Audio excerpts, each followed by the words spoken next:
My name is Thomas Bellamy. I am 71 years old. I served 19 years in the United States Navy as an electronics technician aboard fast attack submarines, and until 8 months ago, I had never told a single living person the complete version of what happened aboard the USS Hammerhead on the night of November 3rd, 1985. My wife Eleanor knew part of it, the part I couldn't stop myself from telling her during the worst years of our marriage in the late 80s, when the drinking got bad and the nightmares got worse, and a man's silence starts costing him more than the secret itself is worth. Eleanor passed away last April, 41 years and 2 months after we married, and I sat with her hand in mine for the last 6 hours of her life in a hospice room in Jacksonville, Florida. And somewhere in the third or fourth of those hours it occurred to me, with a clarity I still can't fully explain, that when she stopped breathing, the only other human being on this earth who had ever heard the true shape of what happened to me and 6 other men in the Atlantic Ocean 40 years ago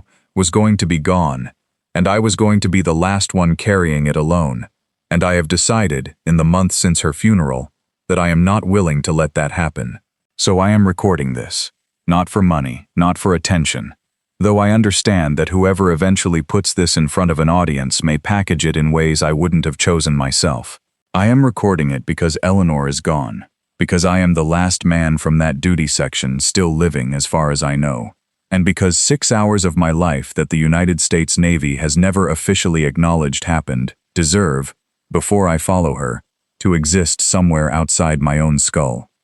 I enlisted in 1976, 21 years old, out of a small town outside Erie, Pennsylvania, where my father had spent 30 years running a lathe in a machine shop that made parts for the railroad, back when the railroad still needed parts made by hand, instead of imported from somewhere cheaper. I tested well on the ASVAB, particularly the electronics and mechanical sections, and a recruiter who I remember being unusually patient with a nervous kid from Erie steered me toward the nuclear submarine service, which at the time felt less like a career choice and more like a door opening in a hallway that had otherwise been full of locked ones. I went through basic electricity and electronics training at Great Lakes, then on to what was, at the time, one of the longest and most demanding technical training pipelines in the entire Navy. Nearly a year and a half of schooling before I ever set foot on an actual submarine, learning the guts of navigation systems, communications equipment, fire control computers, and the particular discipline required to maintain electronic systems in an environment where a failure 200 feet underwater is not the kind of failure you can simply pull over and fix on the side of the road. I want to explain, briefly, what an electronics technician actually does aboard a submarine, because I think it matters to understanding both what I witnessed and why I was in a position to witness it. Unlike a sonar technician whose entire world is sound, my world was signal and system integrity, the electronic nervous system of the boat itself, navigation, communications, both the ordinary radio traffic and the specialized very low-frequency equipment that allows a submerged submarine to receive, though never transmit without surfacing or coming to a shallower depth, a narrow trickle of information from the outside world. Fire control systems, the electronics that would, in wartime, have guided a torpedo to its target, and, critically to this story, the boat's various instrumentation systems, gyro compasses, depth gauges, the master clock system that synchronized every chronometer aboard the vessel to a single, unwavering reference. Because a submarine that cannot trust its own sense of time and position is a submarine that is, in the truest sense, lost, regardless of how intact its hull remains. By 1985, I had made Chief Petty Officer, 9 years in, and I was the senior electronics technician aboard the USS Hammerhead, hull number SSN 712, a Los Angeles-class fast-attack submarine home, ported out of Naval Station Norfolk. I served under a commanding officer named Commander Russell Voss, a man I respected then and respect still, wherever he is now, if he's anywhere at all, because I've never been able to find a single record of him after 1991, which is a detail I'll come back to. In the fall of 1985, the Hammerhead was tasked with what we were told, through official orders that I read myself and that used exactly this language, was a classified deep water systems evaluation, operating in the vicinity of the Puerto Rico Trench, a stretch of the Atlantic seafloor east and north of Puerto Rico that drops to depths of over 27,000 feet, the deepest point in the entire Atlantic Ocean. We were told the evaluation involved testing a new generation of hull-mounted sensor arrays, along with structural modifications that had supposedly increased the Hammerhead's maximum safe operating depth beyond what was publicly acknowledged for Los Angeles-class boats at the time. I want to be honest that none of us questioned this cover story very hard when we first received it, because deep water trials were not, in themselves, unusual, and because a chief petty officer 9 years into a career built around trusting his chain of command does not typically spend his off-duty hours interrogating the plausibility of orders that have already been signed, sealed, and handed down through channels well above his own clearance level. We got underway from Norfolk on the 14th of October, 1985. I called Eleanor from a payphone on the pier before we sailed, and I remember, because I have replayed this particular memory more times than almost any other memory from that entire year, that our younger daughter, Sarah, who was 6 at the time, got on the phone for a few seconds and asked me, in the specific, blunt way 6-year-olds ask questions that adults spend their entire lives avoiding, "Daddy, are you scared of the deep water?" And I told her no. "Sweetheart, Daddy's been in the deep water lots of times, and I want you to understand that in October of 1985, that was still, as far as I knew, completely true." The first 3 weeks of the patrol were entirely unremarkable, in the specific sense that submariners use that word, meaning nothing happened that would ever be written down anywhere except a routine deck log. We ran our test patterns, cycled through a series of dive profiles that took us progressively deeper as the trials continued, monitoring the new hull sensor package that 2 civilian technicians embarked for the patrol. Quiet, competent men named Doyle and Anders, who kept mostly to themselves and to the equipment they'd brought aboard, seemed satisfied was performing within expected parameters. I ran my own division through our normal watch rotations, and if you had asked me, on the 1st of November, whether anything about that patrol felt unusual, I would have told you no, truthfully, and I would have been telling you the truth as I understood it at that moment. That changed on the evening of the 2nd of November, during a scheduled dive to a depth that Commander Voss announced to the crew, over the boat's internal announcing system, would be the deepest of the entire trial series, a depth he did not specify in the announcement, beyond telling us it was well within the boat's tested safety margins, and that the dive had been approved through every appropriate engineering and safety review. I was in the forward electronics space, off watch but working through a backlog of preventive maintenance on the fire control suite, when I first noticed something that struck me as strange enough to leave my workbench and walk to the navigation center to check it myself. Our gyro compass, the instrument that gives a submarine its sense of true heading independent of any external reference, had begun to drift, slowly, by a degree, then 2 degrees, then nearly 5 degrees over the course of about 20 minutes, without any corresponding indication from any other instrument that the boat itself had actually turned. A gyro compass simply does not do that. It is, by design, one of the most mechanically stable and reliable instruments on the entire vessel, precisely because everything else aboard a submarine depends on trusting it completely.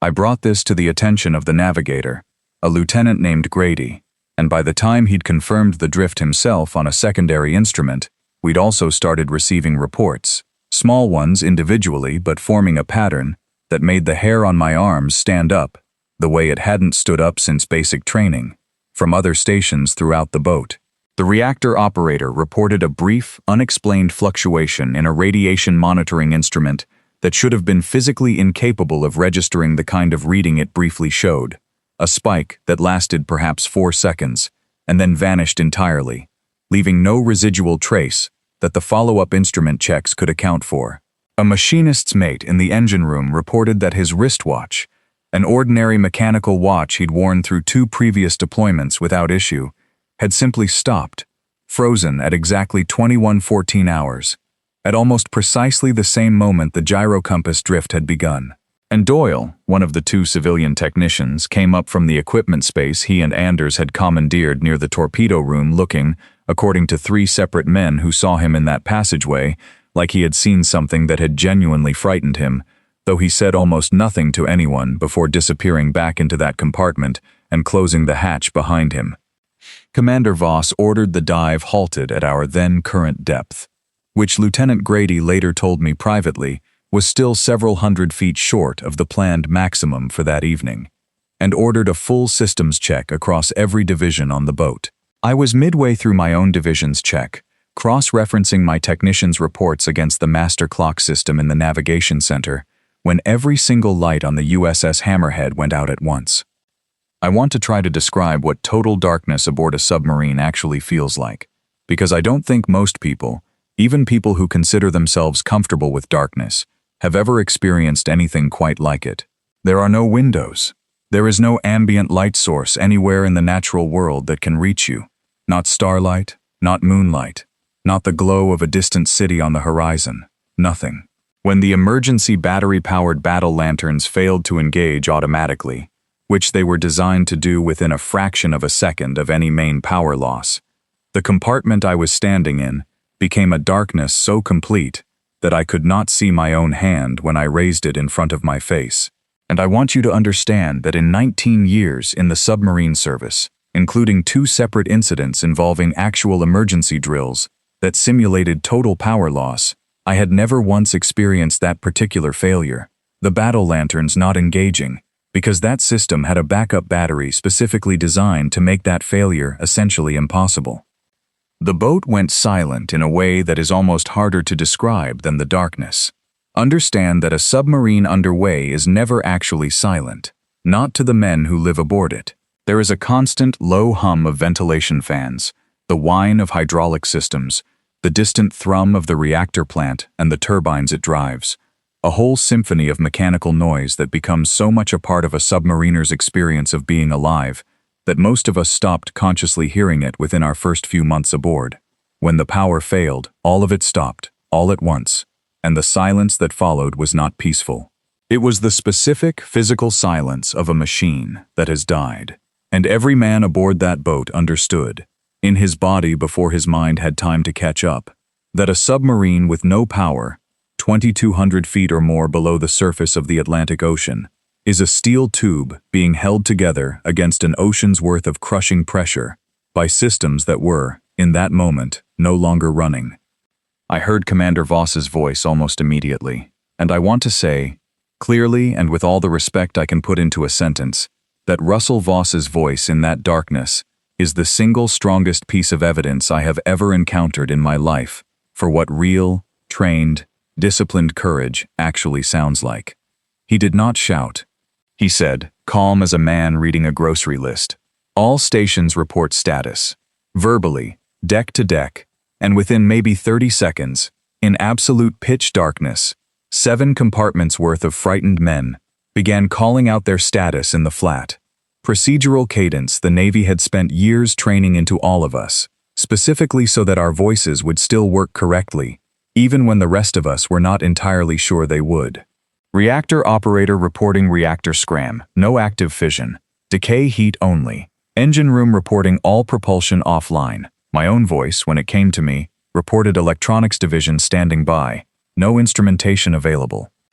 We had, at that point, no propulsion, no reactor power, no lights, no active sonar, no depth gauge that any of us could read, because even the battery-backed emergency depth indicators had gone dark along with everything else. And a submarine with no propulsion and no ability to control its buoyancy precisely is a submarine that is, by simple physics, either slowly sinking or slowly rising. And in that first minute of total darkness, not one man aboard the USS Hammerhead knew which direction we were moving, or how fast, or how much longer the hull around us was going to hold. It was in that minute, or close to it, that I first heard the sound. And I want to be as precise as memory 40 years old allows me to be, because I have turned this specific detail over more times than any other part of this story. It was not a mechanical sound. It had none of the qualities of metal, or hydraulics, or anything I had spent 9 years learning to identify by ear in the ordinary course of my job. It came from outside the hull, which I understood even in that moment was itself an impossible thing to be certain of, standing in the dark with no instruments. And yet every man I've spoken to since who was aboard that night, and there were only a handful I was ever able to speak to again, has independently described the same certainty, that the sound was coming from beyond the pressure hull, surrounding it, not localized to any one direction but somehow present on every side of the boat simultaneously. It was low, a deep, resonant tone that I felt as much in my chest and the soles of my feet through the deck plating as I heard it with my ears, and it did not waver, and it did not stop, and it continued, steady and unbroken, for what felt like a very long time, in a darkness where no man aboard had any working clock to measure that time against.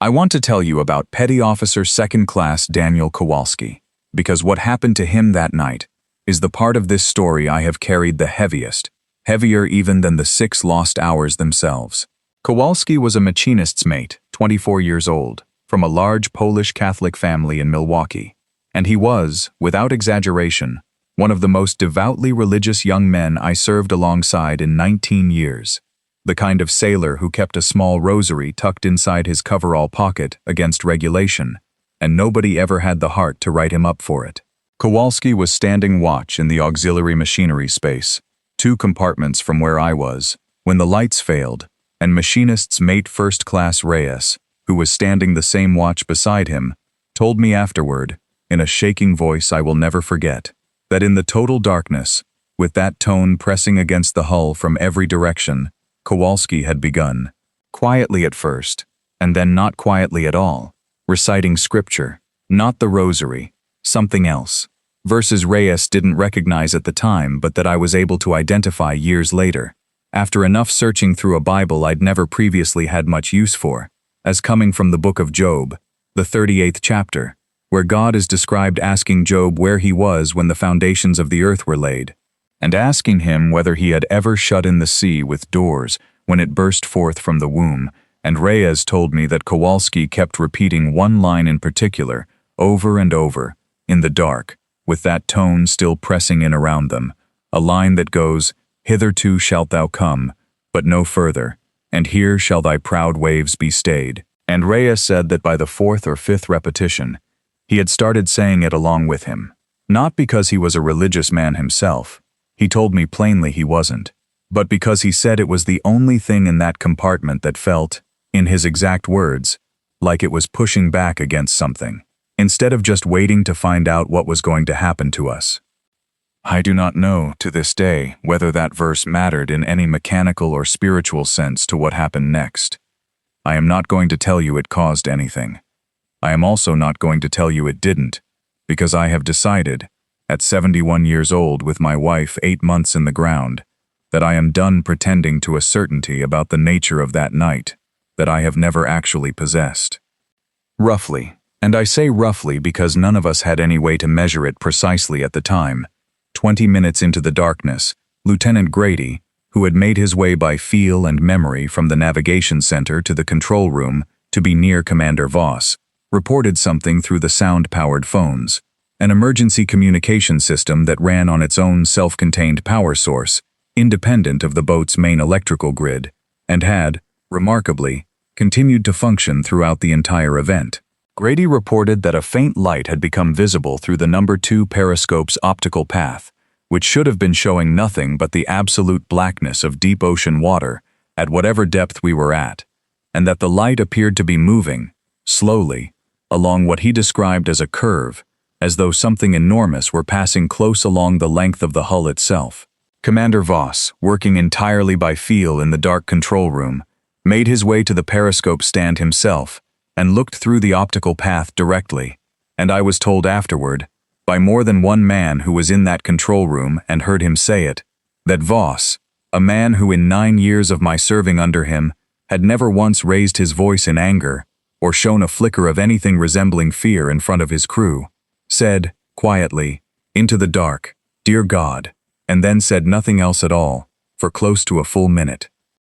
I never saw what Commander Voss saw through that periscope, and this is, if I am honest with you, both a mercy and a source of a very specific kind of regret I have carried for 40 years. The regret of a man who lived through an event significant enough to reshape the rest of his life, without ever fully witnessing its center, the way a man might survive an earthquake from inside a closet with his eyes shut, and spend the rest of his years surrounded by people who saw the building actually move. What I can tell you, because I asked him directly, once, years later, under circumstances I'll describe, is that Voss told me the light he saw was not a light in the ordinary sense of illumination, not a beam or a glow the way a searchlight or bioluminescence would appear, but something closer to a boundary, an edge where the absolute black of the deep ocean simply stopped being black and became, instead, a color he said he had spent 30 years since trying and failing to adequately describe to anyone, including himself, in his own private recollections. He told me it moved the way a shadow moves across a wall when someone walks past a lamp, smooth, unhurried, entirely unbothered by the 10,000 feet or more of seawater and the several hundred feet of the Hammerhead's own pressure hull that stood between whatever was casting it and the dark control room where 17 men stood frozen, waiting to find out whether they were going to live through the next hour. The depth gauge, when auxiliary power finally began trickling back into a handful of battery-backed instruments roughly 40 minutes into the event, according to the best reconstruction we were able to piece together afterward from the few systems that had kept any kind of independent time record, showed a reading that Lieutenant Grady initially assumed had to be a malfunction, because it indicated the Hammerhead was sitting at a depth several thousand feet beyond the boat's publicly rated crush depth, a depth at which, according to every engineering principle any of us had ever been trained to trust, the pressure hull should have already failed catastrophically, instantaneously, without warning, in the way that submarine losses at extreme depth have always failed. All at once. No survivors. No distress call. Simply a boat that stops existing as a coherent structure in the time it takes a compressed gas bubble to travel the length of a football field. We were not crushed. The hull, when it was inspected, stem to stern during an emergency dry dock period back in Norfolk that I'll describe shortly, showed no structural deformation whatsoever, no indication that it had ever been subjected to pressure beyond its rated limits, which left every engineer who examined it with exactly two possible conclusions. Either the depth gauge reading had been catastrophically wrong in a way nobody was ever able to explain mechanically, or the USS Hammerhead had spent some portion of that night at a depth that should have killed every man aboard, inside a hull that, for reasons nobody could account for, had simply not been crushed.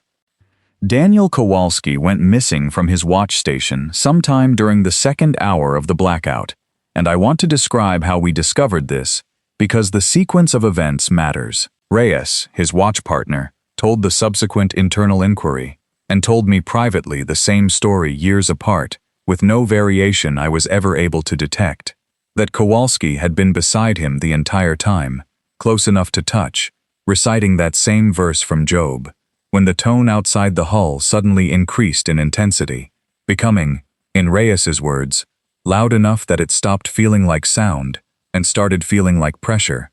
like the compartment itself was being squeezed from every direction at once, and that in the half-second or so that this intensification lasted, Reyes instinctively closed his eyes and pressed his hands over his ears, and when he opened them again, in a darkness so total that opening or closing his eyes made no visible difference whatsoever, Kowalski was no longer answering him. Reyes called out for him for what he estimated was several minutes, felt around the compartment with his hands, found the space beside him empty, found, eventually, working his way carefully along a bulkhead by feel, the hatch to the adjoining compartment still secured exactly as it had been, which meant, as far as either of us was ever able to determine, that Daniel Kowalski had not walked out of that compartment through any route that existed for him to walk out through.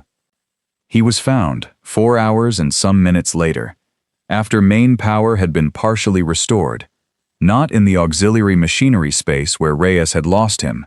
and not anywhere along any route between that space and anywhere else aboard the boat, but sitting, cross-legged, in the forward torpedo room, a compartment he had no watch station in, and no operational reason to be in. A compartment that had been, as far as anyone could determine, sealed the entire time, found by a torpedoman named Ochoa, who described him, in a statement I was permitted to read once, years later, under circumstances I'll get to, as sitting perfectly still, eyes open, staring at nothing, with his rosary, the one he kept against regulation in his coverall pocket, held in both hands, and wrapped so tightly around his fingers that Ochoa said it had left deep, bloodless white grooves in his skin, that took almost half an hour to fade back to normal color once the corpsman got to him. Kowalski did not respond to his own name for close to 10 minutes. When he finally did speak, the first thing he said, according to Ochoa, according to the corpsman, according to everyone who was present and gave a statement that I was able to compare, was the same 5 words, repeated twice. They wanted to know why.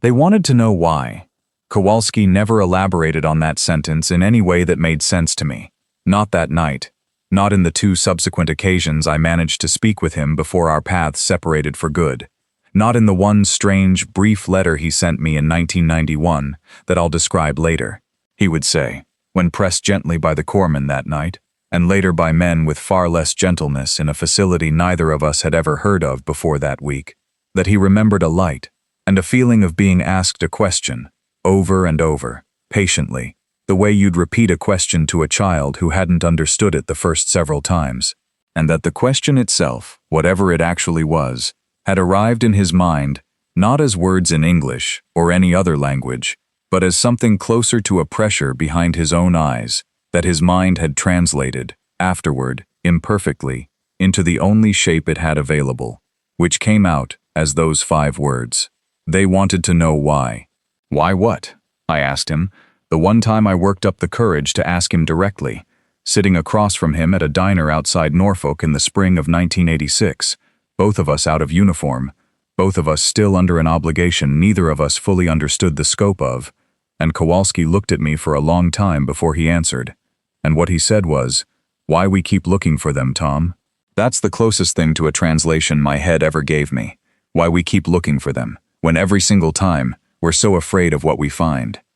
Main power began returning to the Hammerhead in stages, starting at what the boat's own restored master clock, once it came back online, indicated was 0317 hours, meaning, if that clock could be trusted, that we had been without main power, without propulsion, without light, for very close to 6 hours exactly, a number that several of us noted independently and that none of us, even now 40 years later, has ever been able to decide whether to read as coincidence or as something closer to a deliberate, almost courteous precision, as though whatever had happened to the Hammerhead that night had been conducted according to a schedule, and the schedule had simply run its full length and then released us. The reactor, once decay heat had cooled sufficiently, and the reactor operator's team completed a restart procedure that Commander Voss later told me was executed more calmly and more correctly than any drill he had ever witnessed in over 20 years in submarines,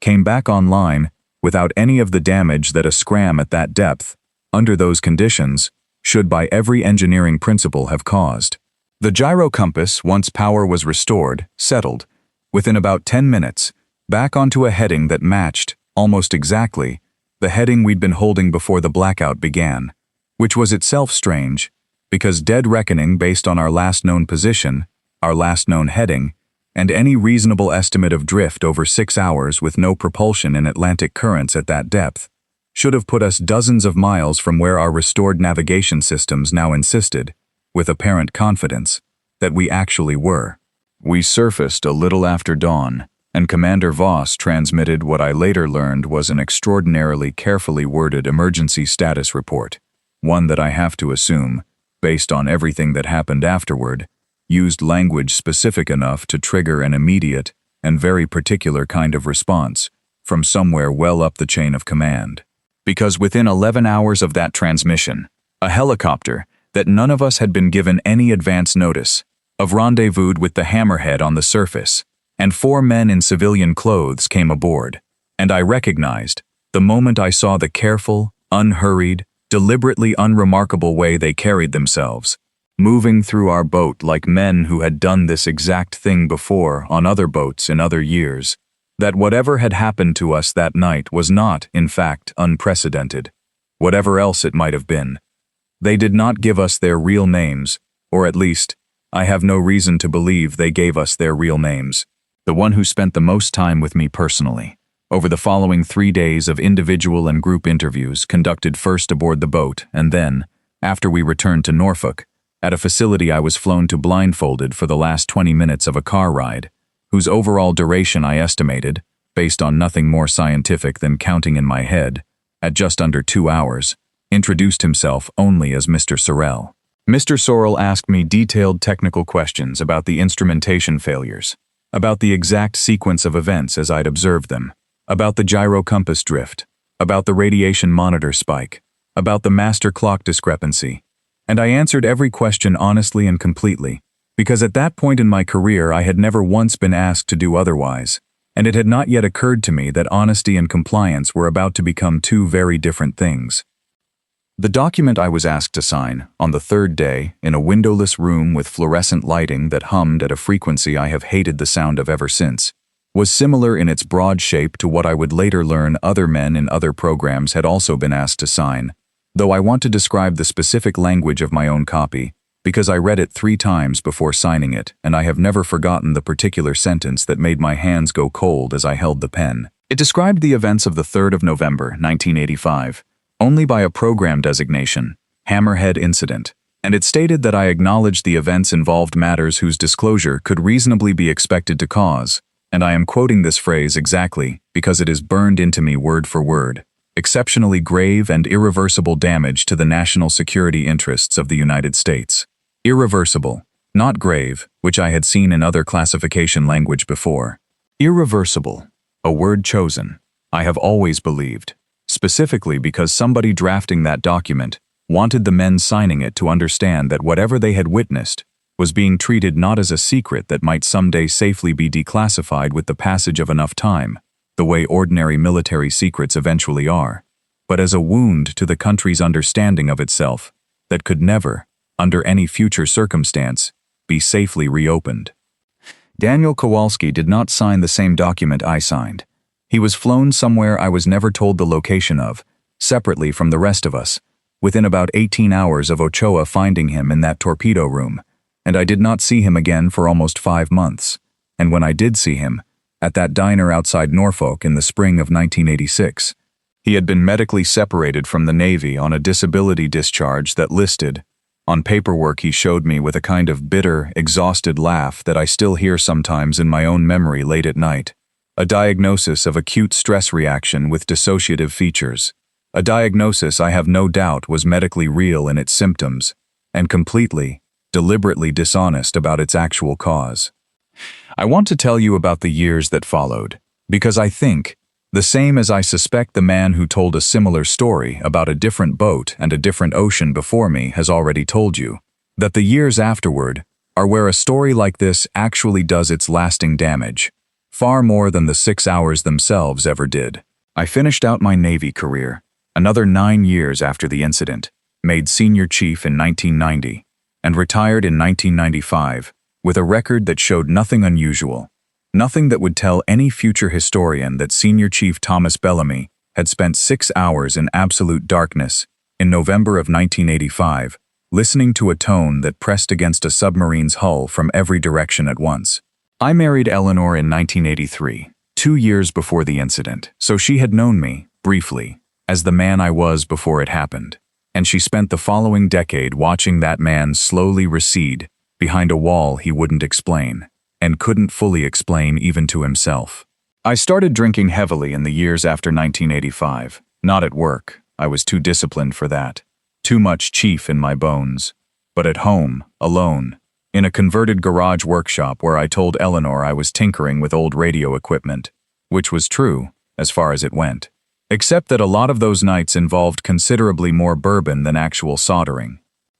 Eleanor confronted me about it exactly twice in 10 years, and I want to be honest about both times, because I think they matter to understanding the actual cost of the silence I kept. The first time was in 1987, 2 years after the incident, when our older daughter was a colicky infant, and neither of us was sleeping, and the ordinary strain of new parenthood had worn down whatever reserves I still had for keeping the wall intact, and I told her, one night at 2 in the morning, with our daughter finally quiet in the next room, a version of what happened, not the whole thing, not the document, not Kowalski's 5 words, but enough, the darkness, the tone, the impossible depth, the 6 missing hours, and Eleanor listened to the entire thing without interrupting me once, and when I finished, she didn't ask me if I was losing my mind, which I had half expected, and had. If I'm honest, half wanted her to ask, because a diagnosis I could argue with would have been easier to live with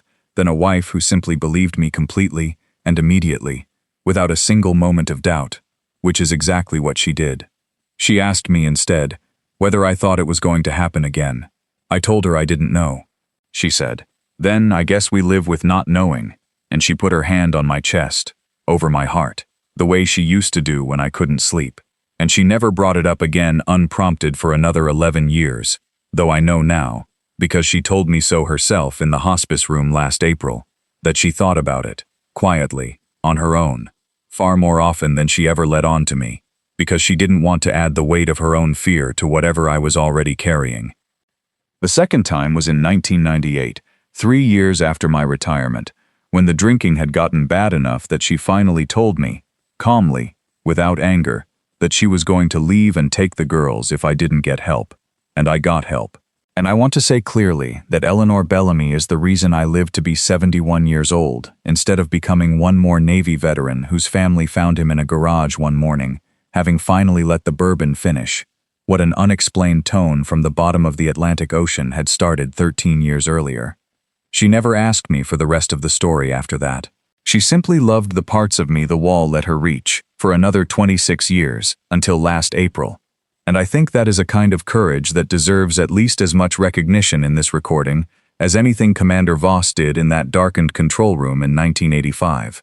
I tried, twice, over the decades, to find out what had happened to the other men from that duty section. Daniel Kowalski sent me one letter, in the spring of 1991, postmarked from somewhere in rural Wisconsin, that contained almost nothing beyond a brief, strange paragraph that I have read so many times I can recite it without looking, though I still keep the actual letter in a safety deposit box, alongside my own copy of the document I signed. He wrote, "Tom, I hope you and Eleanor and the girls are well. I think about the boat sometimes, more at night than during the day. I want you to know I don't think they meant us any harm, whatever they were. I think we frightened them as much as they frightened us, maybe more, because we came looking for them on purpose with sonar and instruments. And I don't think they were looking for us at all. I think we just happened to be there, 6,000 feet down in the one place they'd apparently decided was theirs to be quiet in. I hope that helps somehow. I don't know why I think it would.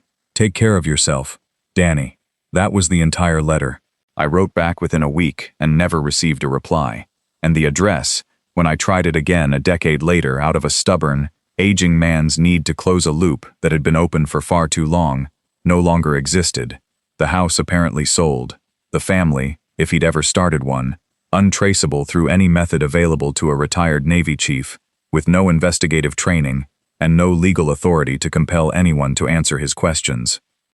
I tried to find Commander Voss too, in 2003, once the internet had matured enough that a search for a retired officer's name felt like it ought to produce something. I found a record of his promotion to captain in 1988. I found a brief mention of his name in connection with a shore command assignment in 1990. And then, in 1991, the trail simply stops, completely, as though Russell Voss, a man who had commanded one of the most sophisticated warships in the United States Navy, had ceased to generate any further public record of his existence at all. No retirement announcement, no obituary, no property records, nothing. And I want to tell you honestly that I do not know what that means,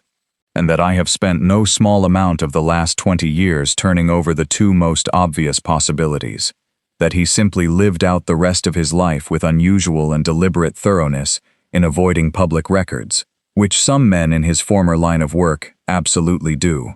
or that whatever program had absorbed the aftermath of the Hammerhead incident had, at some point after 1990, decided that Russell Voss needed to disappear more completely than the rest of us. And I do not have enough information, even now, to tell you which of those two possibilities I actually believe. Only that both of them keep me awake some nights in ways that have nothing to do with grief over Eleanor at all. I found one other piece of the puzzle. In 2016, entirely by accident, the same way I suspect most men who carry stories like this eventually stumble onto whatever small confirmation the world is willing to offer them. I was reading, of all things, a magazine article about the declining state of American undersea cable infrastructure. a completely unrelated subject that happened to include a brief historical aside about Cold War-era acoustic monitoring efforts in the Atlantic, and buried in a footnote, citing a partially declassified internal Navy history document that the author had apparently obtained through a Freedom of Information Act request, was a single sentence that I copied into the same notebook where I'd once copied Kowalski's letter, almost word for word. The footnote described an unexplained instrumentation and propulsion casualty aboard an unnamed fast-attack submarine operating in the vicinity of the Puerto Rico Trench in November of 1985, resulting in a temporary, unrecorded loss of main power lasting, and I want to quote this precisely because it is the closest thing to independent corroboration I have ever found in 40 years, approximately 6 hours, with no injuries reported and no lasting equipment damage identified upon return to port. No injuries reported. I sat with that phrase for a long time, because Daniel Kowalski's hands, wrapped so tightly around a rosary that the grooves took half an hour to fade, and his 5-word sentence, repeated twice in a torpedo room he had no reason to be in, were, by any honest accounting, an injury, whatever name the paperwork eventually gave it. And the fact that an official history, even a partially declassified one, had already smoothed that injury away into 6 clean, uneventful words, told me more about how thoroughly this event had been folded into institutional memory than almost anything Mr. Sorrell had said to me directly in that windowless room in 1985. I reconnected with Petty Officer Reyes, Daniel Kowalski's watch partner from that night, exactly once more in my life, in 2019, at a submarine veterans reunion in Groton that neither of us had originally planned to attend, and finding each other across a crowded hotel banquet room, both of us gray and thick around the middle in ways neither of us had been in 1985, we found a quiet corner and talked for almost 2 hours, and it was Reyes, not me, who first said out loud the thing I think both of us had privately believed for over 3 decades, without ever saying it to another living soul. He said, "Tom, I've read every book on this kind of thing I could get my hands on since we got out. Quietly, on my own time. My wife thinks it's a strange hobby for a grown man, and every single account I've ever read, from other sailors, other boats, other oceans, has one thing in common with what happened to us. Nobody who was actually there ever describes it as an attack. Every single one of them describes it the way Danny described it in that letter he sent you. Something closer to being noticed, being examined, being asked something we don't have the right kind of mind to fully understand the question of, by something that seems, as best any of us can tell, more startled to find us there than eager to find us at all." I asked Reyes what he thought that meant, and he said, "I think it means the ocean's a lot bigger and a lot older than the 6 years I spent driving a boat through the top 400 feet of it ever let me appreciate. And I think whatever's living in the parts of it we've barely touched has spent a lot longer getting used to being alone down there than we've spent trying to go looking for it. And every time we go looking anyway, with nuclear reactors and sonar arrays and men with orders to test the limits of a hull, we're the ones showing up uninvited in someone else's dark, quiet room, not the other way around. I have thought about Waltz, forgive me. I have thought about that conversation with Reyes constantly since 2019, and I have thought, even more, in these 8 months since Eleanor died, about the Book of Job, which I had genuinely never read with any real attention before Reyes told me, at that same reunion, almost as an afterthought while we were putting our coats on to leave, that he'd finally looked up the verse Kowalski had been reciting in the dark that night, out of nothing more than curiosity that had taken him 3 decades to act on, and had read the surrounding chapters for the first time in his life, at the age of 56, sitting in his kitchen in Jacksonville, and had called his own wife into the room to read it with him, because, he told me, it was the strangest thing, Tom. It's like whoever wrote that chapter 3,000 years ago had already stood exactly where we stood that night, in the dark, small, and been asked, more or less, the same question Danny said he heard. Where were you? What gives you the right to think you understand any of this? I have since read that chapter myself, more times than I can count, alone in my own kitchen in the months since Eleanor's funeral, and I no longer think Walt Ingram, whoever he was to whoever told the story before mine, or Danny Kowalski, or the anonymous author of an ancient poem about a man losing everything he loved, were reaching for the same idea by accident. I think there is something genuinely old in the water, or in whatever the water has always represented to a species that evolved on dry land and never stopped being afraid of what it couldn't see beneath the surface, that keeps handing itself down to us, generation after generation, in whatever language each generation has available. A psalm, a poem about Job, a frightened 24-year-old machinist's mate's 5 broken words in a torpedo room in 1985, all of it pointing, however imperfectly, at the same enormous, patient, mostly silent thing.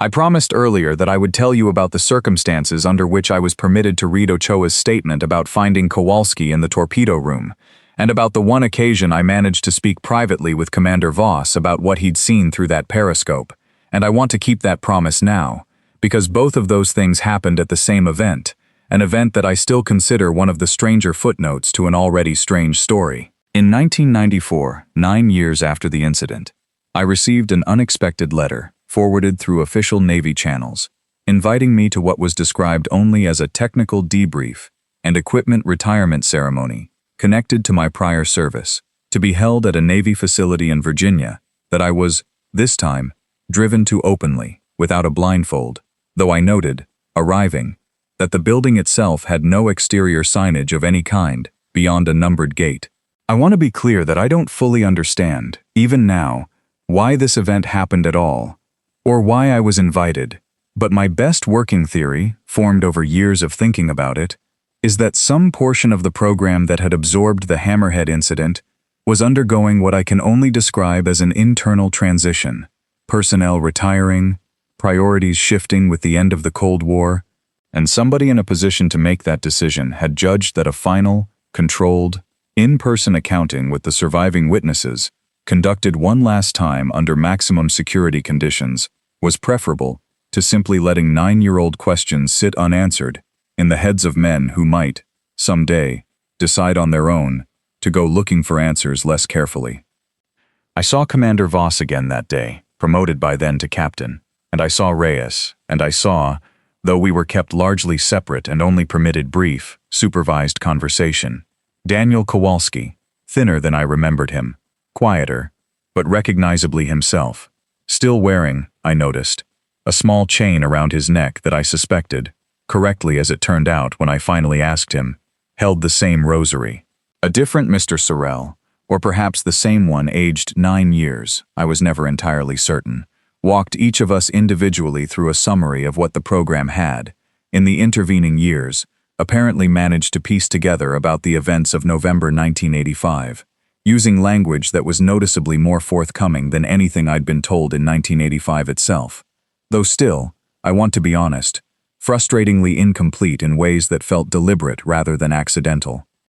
He told us that analysis of instrumentation data recovered from the Hammerhead, including, critically, a mechanical spring-wound depth and trim recorder in the auxiliary equipment space that required no electrical power to operate and had, as a result, continued recording throughout the entire 6-hour event, had confirmed that the boat's depth had, in fact, briefly exceeded 29,000 feet, more than 6,000 feet beyond any depth a Los Angeles-class hull could theoretically survive. For a duration the recorder's chart indicated was just under 11 minutes, before returning, smoothly, without any of the violent pressure transients that a genuine excursion to that depth and back should have produced, to a depth consistent with where we had originally been operating before the blackout began. He told us that materials analysis of the outer hull, conducted during an emergency dry dock inspection in the days immediately following the incident that none of us had been told the actual purpose of at the time, had identified a faint, residual magnetic signature across almost the entire exterior surface of the boat, a magnetization pattern that the Navy's own metallurgists had been unable to reproduce using any equipment or process available to them, and that this magnetic signature had faded, gradually, over a period of approximately 14 months, until the hull tested, by late 1986, as entirely unremarkable. He told us, and this is the detail that I think, of everything said in that room in 1994, affected Daniel Kowalski the most visibly, watching his face from across the table as Sorel said it, that the program's working assessment, based on this event and, he acknowledged for the first time to any of us directly, a small number of similar, though not identical events involving other vessels in other oceans over preceding decades, was that whatever had been encountered was not, in their assessment, hostile, and had, in fact, in every documented case they were aware of, released whatever vessel or personnel it had briefly examined, without any deliberate harm, the injuries that did occur, and he acknowledged, looking directly at Kowalski when he said this, that injuries had occurred in more than one of these documented cases, appeared to result from the recipient's own physiological and psychological response to an experience their minds were not well equipped to process, rather than from any identifiable hostile action taken against them. I watched Daniel Kowalski's hands, resting on the table in front of him, tighten into fists at that sentence, and I understood, watching him, that being told, officially, 9 years later, that his own mind was the injury, rather than whatever had actually caused it, was not the comfort Sorel perhaps believed it would be. It was during a break in that day's proceedings, standing alone in a hallway, with a cup of vending machine coffee neither of us particularly wanted, that I finally asked Captain Voss directly what he'd seen through that periscope, the question I'd been carrying since November of 1985, and had never once worked up the courage to ask him during the 9 years between. He was quiet for long enough that I assumed he wasn't going to answer at all, and then he told me, in a voice pitched low enough that I had to lean in to hear him over the hallway's fluorescent hum, that what he'd seen was not, in his words, a single object, the way a ship, or an aircraft, is a single object with edges you could, in principle, walk all the way around. He said it was closer to looking through the periscope into a room, an enormous, dark room, that the Hammerhead herself was somehow floating inside of, rather than looking out at an object floating in the ocean alongside her, and that the shifting light he'd described to Grady and the others had been, as best he'd ever been able to make sense of it in 9 years of turning it over privately, something closer to attention moving across the surface of that room, the way a beam of sunlight moves across the floor of an actual room when clouds shift outside a window, except the thing casting that attention, whatever it was, in some sense he still could not adequately explain to himself, let alone to me, the room itself. I have never fully understood what Captain Voss meant by that, in the 30 years since he said it to me in that hallway, and I do not think he fully understood it himself. But I have come to believe, turning it over across 3 decades of my own life, that he was describing, in the only language a nuclear submarine commander trained his entire career in precise mechanical certainty had left available to him, an experience of scale, so far beyond anything either of us had a framework for, that the ordinary distinction between an object and its environment, a thing and the space that thing occupies, had simply stopped applying, the way certain questions in physics stop making sense once you get small enough, or fast enough, or far enough, from anything human experience was ever built to calibrate itself against. I never learned very much about Doyle and Anders, the 2 civilian technicians who had embarked with us for the sensor trials, and who, I have come to believe over the years, likely understood a great deal more about the true purpose of that patrol than any of us in uniform ever did. Doyle, the one who had come up from the equipment space near the torpedo room looking frightened in the minutes before the blackout began, was not present at the 1994 debrief, and when I asked, carefully, whether he could be included in whatever thanks or acknowledgement the day was apparently meant to provide, Sorel told me only that Mr. Doyle was no longer associated with the program, in a tone that closed the subject as firmly as any door I've ever heard shut. Anders was there, briefly. In a separate room I glimpsed him leaving as I was being escorted to my own session, older, grayer, and he caught my eye across the hallway, for perhaps 2 seconds, long enough to give me a small, tight nod that I have never been able to decide whether to read as simple recognition or as something closer to an apology, before a younger man in a dark suit guided him through a different doorway and out of my life for good. I want to tell you about one more piece of this, something that happened only 3 years ago, in 2022, that I have never told anyone until this recording, not even Eleanor, though I regret that omission now more than almost any other choice I made in our last years together. I received, with no return address, a plain envelope postmarked from somewhere in New Mexico, containing a single photocopied page from what was clearly a much longer document, most of it redacted with thick black bars in the manner I recognized immediately from my own experience with government paperwork, but with one paragraph left legible, a paragraph that described, in dry, clinical language, a 1985 incident involving, and I am quoting this as precisely as I can from a page I have read easily 100 times since, quote, an extended low-frequency acoustic and electromagnetic phenomenon of apparent non-terrestrial origin encountered by a United States naval vessel operating in the North Atlantic, resulting in temporary total systems failure and an unresolved discrepancy in vessel positioning consistent with instantaneous displacement of an as-yet undetermined mechanism. Unresolved discrepancy in vessel positioning consistent with instantaneous displacement. I have read that phrase more times than any other sentence in this entire account, because it is the closest anything outside my own memory and Reyes's corroborating account has ever come to describing, in the government's own apparent language, something considerably stranger than a submarine simply drifting 6,000 feet too deep and then drifting back. I do not know who sent me that page, or why, after 37 years, or whether it was sent to me deliberately, by someone who somehow knew my name and my role in the original event, or whether I was simply one name on a list of men who received the same anonymous page from someone inside a system, finally deciding, in their own quiet, unauthorized way, that some of us deserved to see it. I have no further information to offer you about it, and I want to be honest that I include it here not because I fully understand what it means, but because I promised myself, sitting down to make this recording, that I would give you every piece I actually possess, rather than curating the story down to only the parts that resolve neatly. I realize, going back over what I've told you so far, that I skipped past the immediate hours after power came back on, the time between the moment the lights returned and the moment we surfaced, and I think that gap deserves filling in, because it was during those hours that the rest of the crew, the men who hadn't been standing watch near Kowalski or near the periscope, first began to understand that something well outside the boundaries of an ordinary casualty had happened to them. Commander Voss ordered a full damage control round through every compartment the moment main lighting was restored, and I want to describe what that round found, because the physical evidence, however incomplete, is the part of this story that doesn't depend on anyone's memory or anyone's state of mind at the time.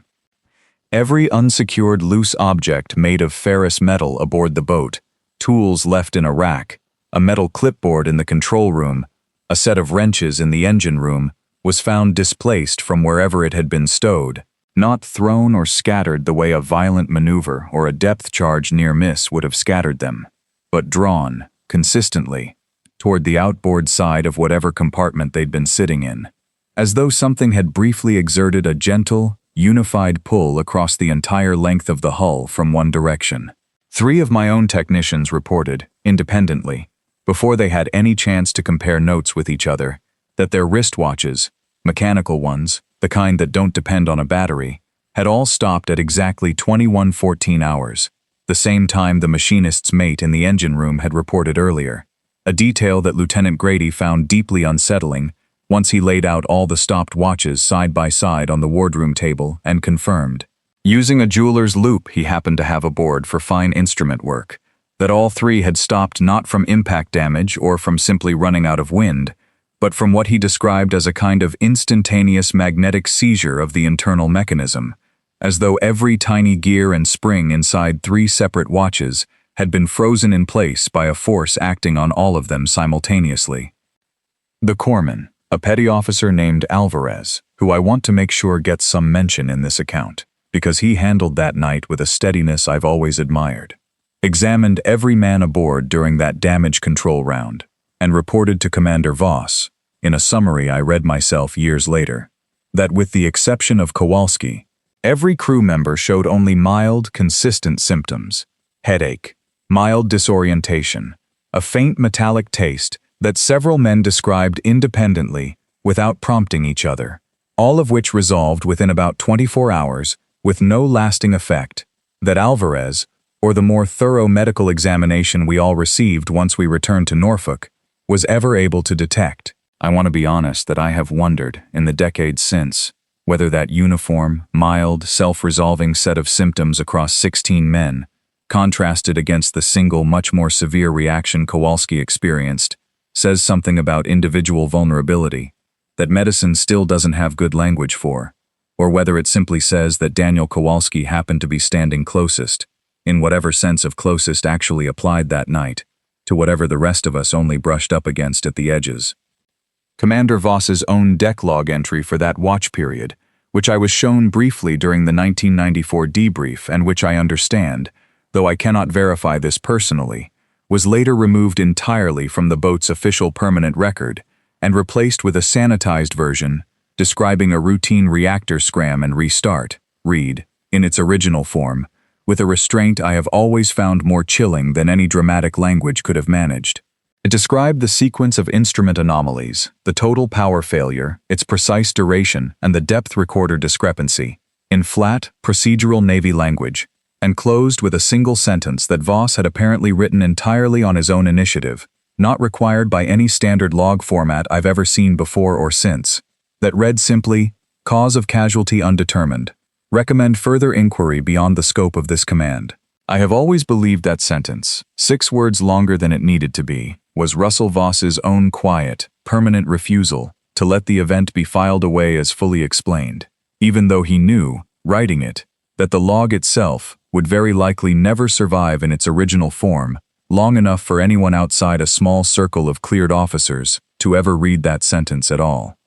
The Hammerhead limped back into Norfolk 6 days after the incident, having spent the intervening time completing a slow, careful transit at reduced depth, while an engineering team assembled remotely walked Voss's engineers through an extended series of diagnostic checks on every system that had failed. I remember standing topside as we came into port, watching the ordinary, unremarkable machinery of a naval base going about its ordinary business. Cranes and tugboats and sailors from other commands walking the pier, without the faintest idea that the boat gliding past them had spent 6 hours, 9 days earlier, at a depth that should have crushed her. And I remember feeling, for the first time in my life, a very specific and unfamiliar kind of loneliness. The loneliness of having crossed some kind of threshold that the rest of the world, going about its Tuesday, had absolutely no reason to believe existed at all.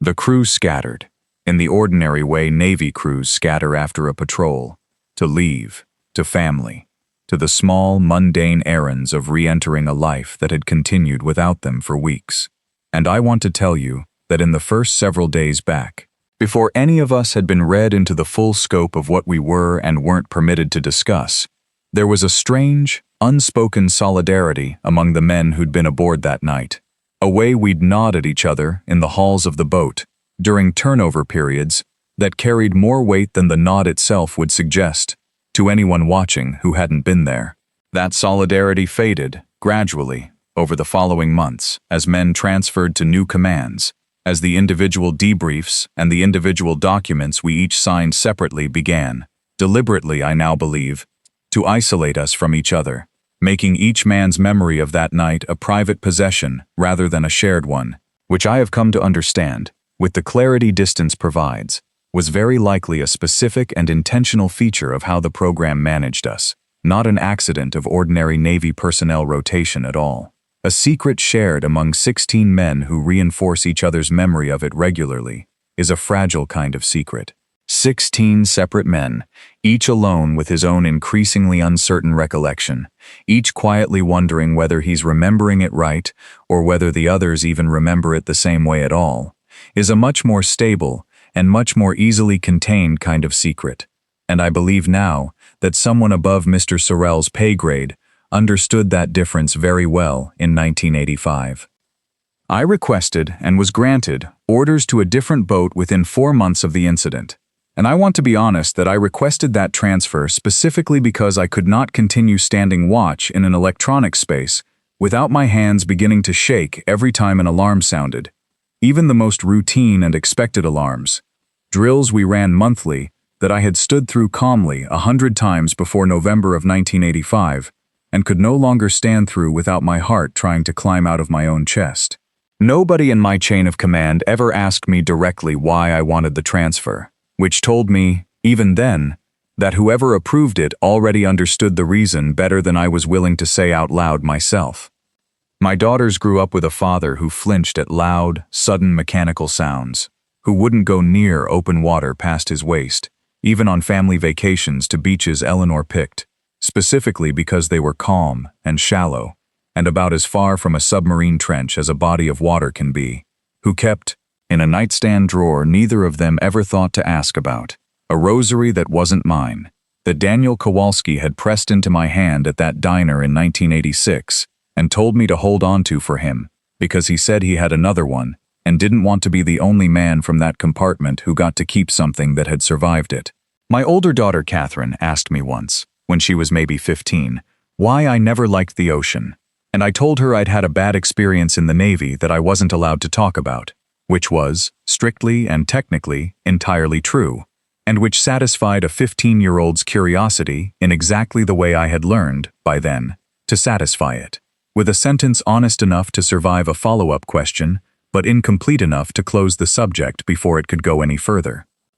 I think about those two girls now, grown women with children of their own, and I think about the fact that they have spent their entire lives believing their father's occasional distance, his flinching, his refusal to swim past his waist, was simply a personality trait, an eccentricity, the kind of thing families absorb into their understanding of a person without ever demanding an explanation for it. And I find myself grieving, in these last months, not just for Eleanor, but for the two women who are about to learn, watching whatever becomes of this recording, that the father they thought they understood, completely, had an entire second history running underneath the one they knew. And I hope, more than almost anything else I hope for in whatever time I have left, that they're able to hear it as an explanation, rather than a betrayal, as the missing piece that finally makes their father make sense, rather than the discovery that he was, all along, someone they never actually knew at all.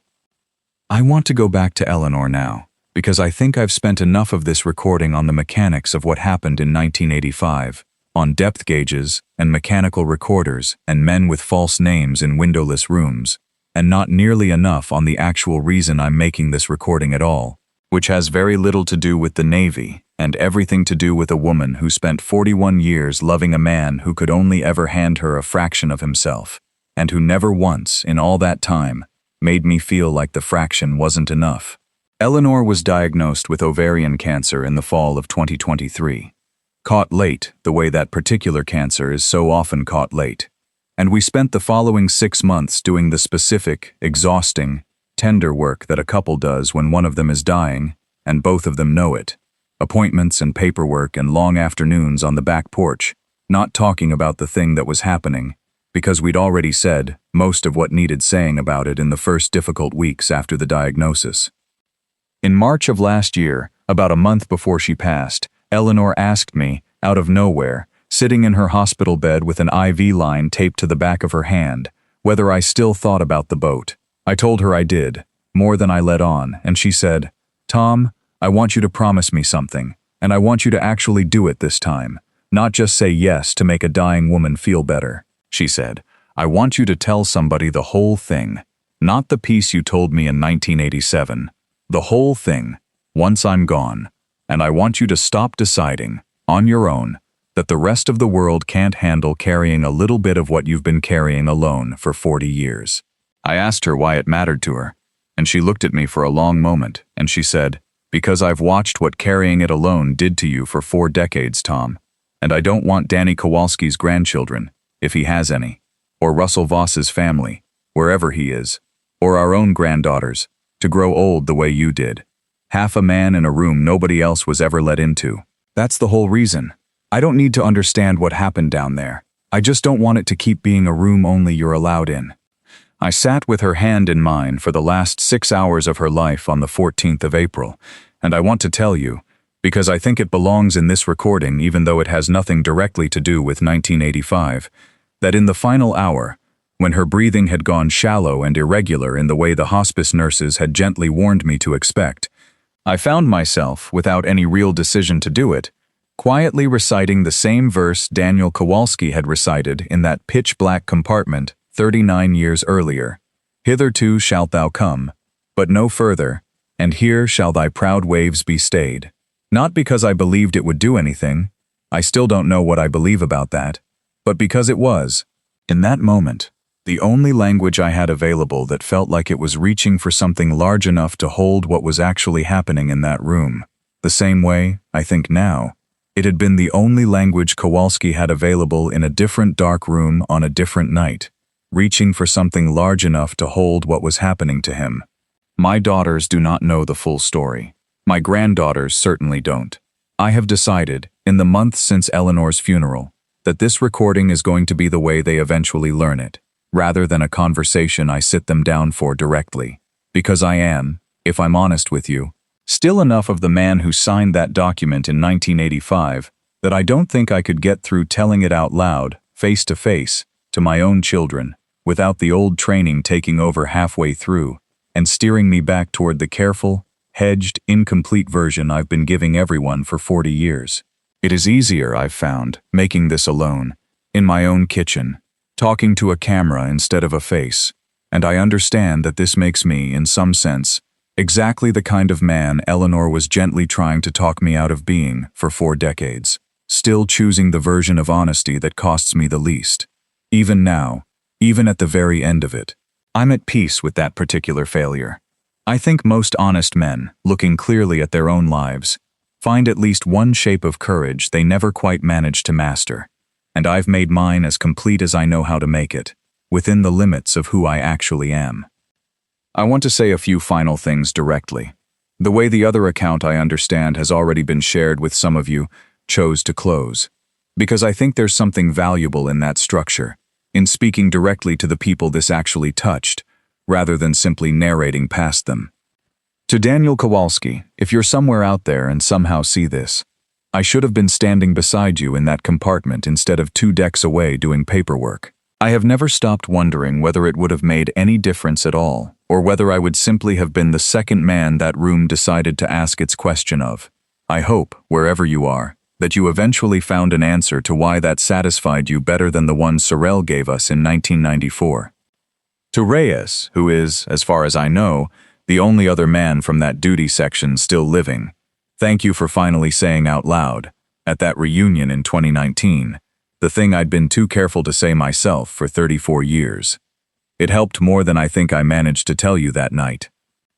To Captain Voss, wherever you actually ended up, alive or otherwise, I have never told anyone, until this recording, what you told me in that hallway in 1994, and I want you to know, if there's any way at all for you to know it, that I have thought about a submarine floating inside a room more often than I have thought about almost anything else in my entire adult life, and that I still don't fully understand it, and that I no longer think I'm meant to. And to whatever was actually down there, in the dark, 6,000 feet past where the hull should have failed, patient enough to ask its question for 6 full hours, and careful enough to hand every one of us back afterward with our bodies intact, whatever the cost to some of our minds. I don't know if an apology from a dying 71-year-old former electronics technician means anything at all to something that old, or that large, or that far outside whatever categories my species built its language to describe. But I am sorry we came looking for you with instruments built for war. I hope, if you're still down there, that whoever else eventually comes looking arrives with something gentler than sonar and a hull rated for combat depths. This is Senior Chief Thomas Bellamy, United States Navy, retired. I served aboard the USS Hammerhead. In November of 1985, off the coast of Puerto Rico, we lost all power for 6 hours at a depth that should have killed every man aboard, and something examined us in the dark and let us go. And for 40 years I let a piece of paper and my own fear convince me that the truest thing that ever happened to me belonged only in a locked room inside my own head. Eleanor is gone now, and she asked me, at the end, to finally open that door, and this is me, keeping the last promise I ever made to my wife.